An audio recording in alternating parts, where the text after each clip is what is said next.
یہ ساری آج شیلز یہ دیکھ لیں، ٹیئر گیسنگ شیلز، یہ ساری کل شام سے یہ صرف میرے گھر میں جو پڑے ہیں، یہ ہمارے گھر کے ارد گرد جو شیلز ملے ہیں، جو میری زمان پاک کے گھر کے اندر جو شیلنگ ہوئی ہے، میں یہ آپ کو اس لیے دکھا رہا ہوں کہ یہ کل دوپہر سے میرے گھر کے اوپر حملہ ہے، اور یہ شیلز جو آپ دیکھ رہے ہیں یہ صرف جس طرح میں نے کہا اس گھر کے اندر، یعنی میرے گھر کے اندر یہ وہ شیلز ہیں جو گھر کے باہر ہیں اس کا ہمیں کوئی اندازہ نہیں. وہ ساری سڑک کے اوپر ساری رات صبح تک، اور ابھی جب میں آپ سے بات کر رہا ہوں پھر شیلنگ ہو رہی ہے، پھر ایک اور حملہ ہو گیا.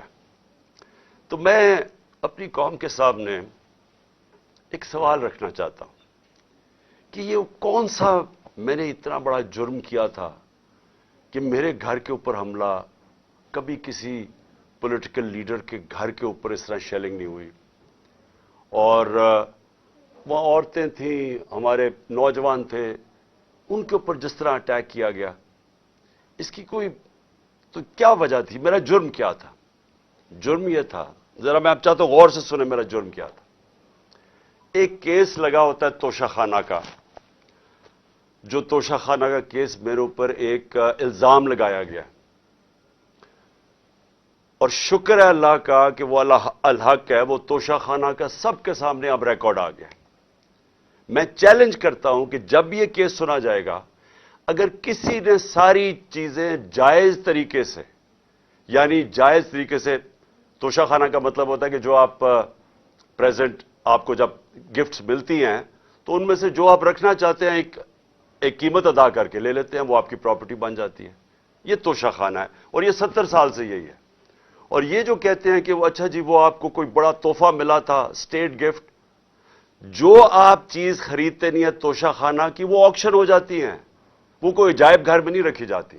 تو میرے اوپر پورا انہوں نے میڈیا ٹرائل چلوایا، اسی کے اوپر کیس کر دیے، اور اب اللہ کا کرم ہے کہ ان ساری چیزیں ان کی سامنے آ گئی ہیں. اور ابھی آپ کو پتہ چلے گا جب وہ دیکھیں گے کہ انہوں نے چوری کی ہے توشہ خانہ سے، اور انشاءاللہ وہ سامنے آ جائے گا. اب توشہ خانہ کا کیس لگا F8 کی کچہری میں. F8 کی کچہری میں 2 دفعہ بم دھماکے ہو چکے ہیں. وہ اس کو آپ کی جو سیکیورٹی ہے وہ پروٹیکٹ ہی نہیں کر سکتی. وہ جگہ ایسی ہے کہ وہاں وکیل بھی شہید ہوئے، وہاں ججز بھی شہید ہوئے، ادھر ہی جب 2 دفعہ دہشت گردی ہوئی. تو جب وہاں اس کو پروٹیکٹ کر ہی نہیں سکتے، اور خود انٹیریئر منسٹر کہہ رہا ہے کہ میری جان خطرے میں ہے، انٹیریئر منسٹری کہہ رہی ہے کہ میری جان کو خطرہ ہے. ایک میرے اوپر حملہ ہو چکا ہے. مجھے پتا ہے کہ جو لوگ آج بیٹھے ہوئے ہیں یہ اقتدار میں، جو شہباز شریف اور رانا ثناء اللہ، یہی انہوں نے ہی پہلا میرے اوپر کیا تھا، اور ایک اور ایجنسیز کے آدمی نے. اب وہی پاور میں بیٹھے ہیں، خطرہ ان سے ہے. تو میں ایک چیز مانگی کہ مجھے سیکیورٹی دیں ادھر جانے کے لیے، اور اگر سیکیورٹی نہیں دے سکتے تو میرا ادھر کر دیں کیس جدھر مجھے سیکیورٹی ملتی ہے. جب سے میری ٹانگ ٹھیک ہوئی ہے، میں 2 دفعہ ایک لاہور ہائی کورٹ گیا اور ایک اسلام آباد، کوئی سیکیورٹی نہیں تھی، کوئی پروٹیکشن نہیں تھی. اور پھر میں واضح کر دوں کہ یہ انپریسیڈنٹڈ ہے کہ ایک ایکس پرائم منسٹر کو قاتلانہ حملہ ہوتا ہے، اس کے بعد اس کو سیکیورٹی نہیں ملتی. اس کے لیے اس وجہ سے ہم نے عدالت میں گئے ہوئے ہیں کہ ہمیں سیکیورٹی دو، اور اس جج نے میرے اوپر وارنٹ نکال دیا. اب یہ وارنٹ کیا ہے جس کے لیے پولیس آئی ہوئی تھی؟ میں یہ ذرا سارا آپ کو سمجھانا چاہتا ہوں کہ یہ جو ساری ابھی بھی شیلنگ ہو رہی ہے، یہ پولیس کا اور کوئی کام نہیں ہے، پوری فوج کی فوج آئی ہوئی ہے، رینجرز آئے ہوئے ہیں کہ اس طرح کوئی دہشت گرد یا زمان پاک میں بیٹھا ہوا ہے. وارنٹ صرف یہ تھے کہ آپ کو پولیس عدالت میں پیش کرے، یہ ہے وارنٹ. جس عدالت میں اس لیے نہیں جا سکا کیونکہ سیکیورٹی کا ایشو تھا، عدالت نے پیش کرنا، یہ پولیس نے وہاں پیش کرنا تھا. رات کو جو پریزیڈنٹ ہیں لاہور ہائی کورٹ کے بار کے، اشتیاق خان، انہوں نے شورٹی دے دی، ان کو میں نے آتھرائز کر دیا، انہوں نے شورٹی دی کہ وہ جو میرا اپیرنس ہے ہائی کورٹ میں وہ گارنٹی کرتے ہیں. 18 کو انہوں نے شورٹی دے دی میں ہائی کورٹ میں پریزنٹ ہوں گا. تو جب انہوں نے شورٹی دے دی تو وہ پولیس آفیسر جو مجھے اریسٹ کرنے آیا تھا اس کو شیورٹی مل جاتی، وہ کیس اس کو انتظار کرنا چاہیے. تو میں نے فیصلہ کر لیا کہ میں عدالت جا رہا ہوں، اس لیے تو وہ آیا تھا مجھے اریسٹ کرنے. اور یہ قانون ہے، یہ جو code of criminal C C P جسے کہتے ہیں کہ code for criminal C R P C, جو کوڈ ہوتی ہے جو جس کے تحت یہ قانون بنا ہوا ہے، اس کا سیکشن 75 کہتا ہے کہ یہ اگر کر دیں تو پولیس آپ کو اریسٹ نہیں کرتی. تو وہ رات لے کے پھر رہا اشتہا خان یہ اب شیورٹی، اور پولیس والا ہی نہیں مل رہا. وہ کیوں نہیں مل رہا؟ کیونکہ انہوں نے فیصلہ کیا ہوا تھا میرے اوپر یہ اٹیک کرنے کا. اب یہ میں آپ کو دکھا رہا ہوں کہ یہ صرف شیلز نہیں ہیں، یہ گولیاں آپ کے سامنے ہیں. یہ گولیاں چلائی انہوں نے یہاں. یہ گولیاں چلانے والے ایک آدمی کو عدالت میں پیش کرنے کے لیے نہیں آتے. ان کے عزائم، یہ جو اوپر سارے بیٹھے ہوئے ہیں جنہوں نے پہلے ہی مجھے قتل کرنے کی کوشش کی تھی، ان کے عزائم یہ نہیں تھے کہ عمران خان نے یہ عدالت میں بھی کہ وہ کہہ رہے کہ میں پہنچوں گا، اس کے باوجود یہ حملہ کر رہا ہے اور ابھی تک حملہ ہو رہا ہے. ان کا مقصد کچھ اور ہے. لندن کے اندر پلان بنا، وعدے کیے گئے نواز شریف سے. وعدہ یہ کیا گیا کہ اگر ہمیں بیک کریں گے تو میں آپ کو یہ کر کے دوں گا، جس میں عمران خان کو جیل میں ڈالوں گا، پی ٹی آئی کو ختم کروں گا، نواز شریف کو سارے کیسز ختم کروں گا. یہ پلان تھا پورا. یہ پلان بڑی دیر سے پتا ہے، میں بتاتا جا رہا ہوں آپ سب کو. اس پلان کے تحت یہ گیم چل رہی تھی. کیوں میرے ورکرز اس طرح، جس طرح انہوں نے یہ دفاع کیا، زبان پاک کی، میں تو کیا ان کو 2 دفعہ کہا، میں نے کہا دیکھو یہ میں کوئی انتشار نہیں چاہتا، میں چاہتا ہوں میں چلا جاتا ہوں، بیگ میرا پیک تھا. لیکن سارے کارکنوں کا کیا مسئلہ تھا؟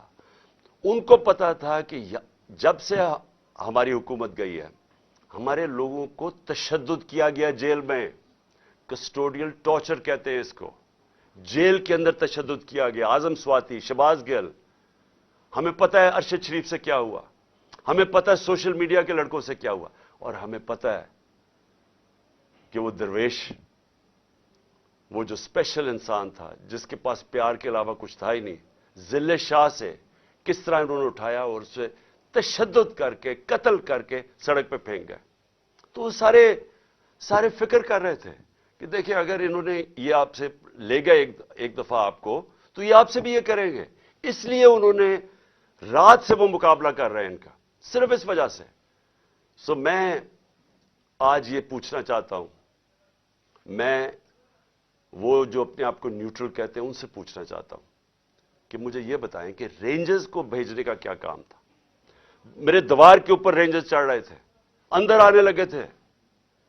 یہ میں کون سا جرم کیا کہ رینجرز کو یہاں اٹیک کروایا میرے اوپر؟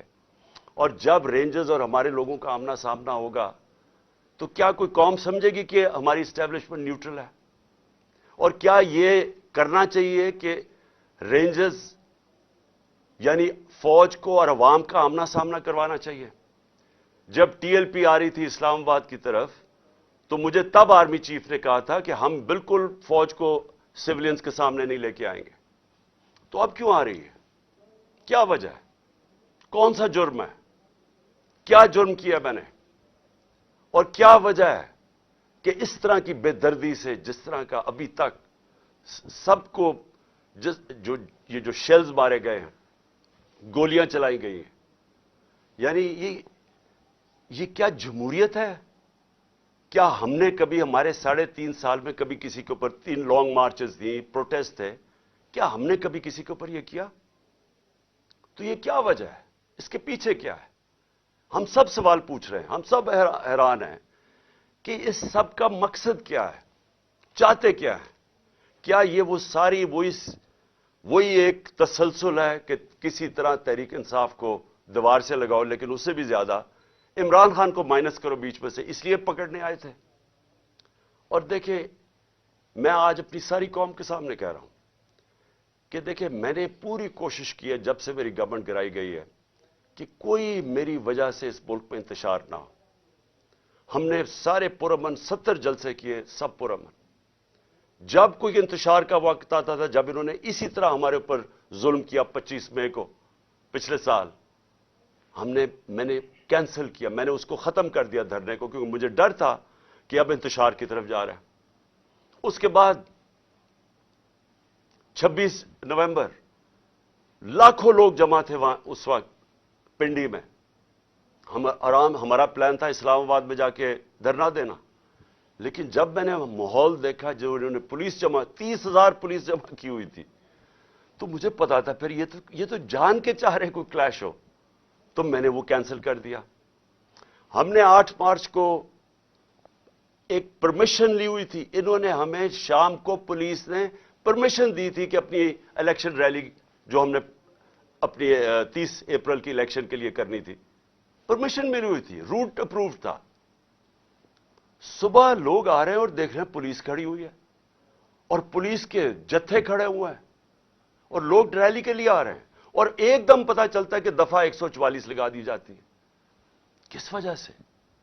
الیکشن جب ڈیٹ اناؤنس ہو جائے، آپ الیکشن ریلی کے خلاف دفعہ 144 کیسے کر سکتے ہیں؟ وہ بھی کیئر ٹیکر گورنمنٹ۔ اور اس کے بعد شیلنگ شروع ہو جاتی ہے، جس طرح اب آتے ساتھ ہی شیلنگ، ڈرانا، دھمکانا، مارنا، اور اس میں ضلع شاہ کا جس طرح قتل کیا گیا۔ تو اس کے بعد جب اگلے دن ہم نے وہ کیا، پھر سے انہوں نے جب بین کیا اور ان کا خیال تھا کہ ہم پھر سے ریئیکٹ کریں گے، میں نے پھر کینسل کیا، کیونکہ مجھے پتا تھا ہمارے لوگوں کو غصہ تھا جو ضلع شاہ سے، سب اسے پیار کرتے تھے، تو اس لیے ہم نے کینسل کی، ہم نے پوسٹ پون کی تاکہ کوئی انتشار نہ ہو۔ اب مجھے بتائیں، رات سے جب مجھے پتا چلا کہ اچھا یہ وارنٹ آ گئے ہیں تو چلیں میں شیورٹی دے دیتا ہوں، وہ بانڈ سائن کر دیتا ہوں میں اس کے ساتھ، اشتیاق خان کے ساتھ، پریزیڈنٹ لاہور بار ہائی کورٹ بار ایسوسی ایشن، تو پھر کیا چیز رہ گئی تھی؟ کیا وجہ ہے؟ ابھی تک حملے ہو رہے ہیں، عدالت کے اندر ہمارا کیس پڑا ہے، عدالت میں ہم گئے ہوئے ہیں اسلام آباد میں اور لاہور میں، اور ابھی تک یہ شیلنگ رینجز نے پھر اٹیک کر دیے۔ اور مجھے ابھی بھی نہیں سمجھ آئی کہ میرے گھر کی دیواروں سے کود کے اندر آ رہے تھے، کیا کوئی کمانڈو ایکشن کرنا تھا کہ عمران خان کو پکڑ کے لے جانا تھا؟ یہ کیا مذاق کر رہے ہیں اس ملک کے ساتھ؟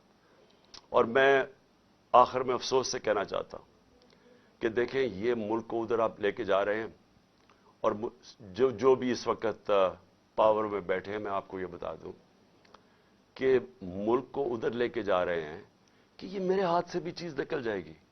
اب یہ جو لڑکوں نے، یہ تھوڑے سے تھے، جس طرح انہوں نے وہاں کھڑا ہو کے ٹیئر گیسنگ سب کے باوجود، اتنی بھاری پولیس کی نفری اس کے سامنے کھڑے ہوئے ہیں، صرف اس خوف سے کہ چیئرمین کو اٹھا کے لے جا کے یہ پھر جیلوں میں تشدد کریں گے، اور خوف یہ ہے کہ انہوں نے قتل کرنے کی کوشش کی تھی اور یہی اب جیل میں لے کے جا رہے ہیں۔ کسی کو اعتماد نہیں ہے ان مجرموں کو، یہ جرائم پیشہ لوگ ہیں، کسی کو ان کے اوپر اعتماد نہیں ہے۔ تو میں سوال یہ پوچھتا ہوں کہ جو اس وقت اقتدار میں بیٹھے ہیں، جو پاور میں ہیں، جو پاور کنٹرول کرتے ہیں پاکستان کی، اور وہ یہ نہیں ہے یہ جو رانا ثناء اللہ اور یہ جو شہباز شریف ہے جن کے پاس پاور ہے، کیا کوئی فکر ہے آپ کو پاکستان کی؟ کیا آپ کو فکر ہے کہ یہ ملک جا کدھر رہا ہے؟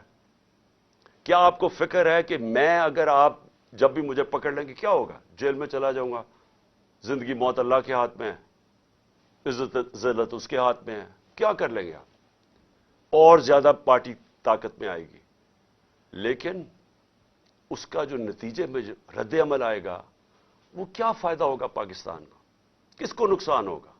جس ملک کی معیشت ابھی بیٹھ چکی ہے، بھی بیکاروں کی طرح پیسے مانگتے پھر رہے ہیں، ملک سکڑتا جا رہا ہے، مہنگائی آسمانوں پہ ہے، مہنگائی ایسی مہنگائی پاکستان کی تاریخ میں نہیں آئی، تنخواہ دار طبقہ پس گیا ہے، بیچاروں کے پاس اس وقت حالات یہ ہیں کہ ان کا 2 ہفتے کے اندر ان کے پاس تنخواہیں ختم ہو جاتی ہیں۔